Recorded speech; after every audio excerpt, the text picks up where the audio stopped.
ശബരിമലയെ ഏതെല്ലാം തരത്തിൽ കൊള്ളയടിക്കാം എന്നുള്ളതാണ് ഇപ്പോൾ നമ്മൾ കണ്ടുകൊണ്ടിരിക്കുന്നത്.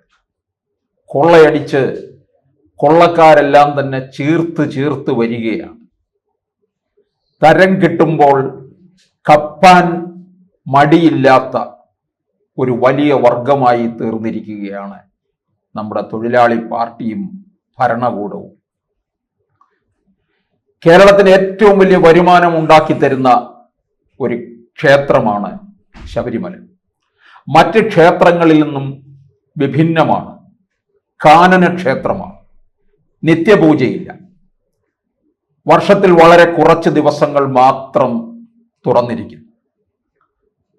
കാടും മേടും താണ്ടി വേണം സന്നിധാനത്ത് എത്തിച്ചേരാൻ. ഏറ്റവും കൂടുതൽ വരുമാനം ലഭിക്കുന്ന ഒരു ക്ഷേത്രം തന്നെയാണ്.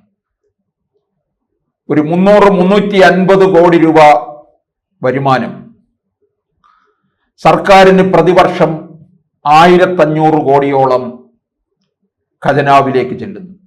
തീർത്ഥാടന കാലത്ത് ഒരു ഭക്തൻ മല കയറി ഇറങ്ങി വരുമ്പോൾ കുറഞ്ഞത് 200 രൂപയാണ് ഖജനാവിലേക്ക് ചെല്ലുന്നത്.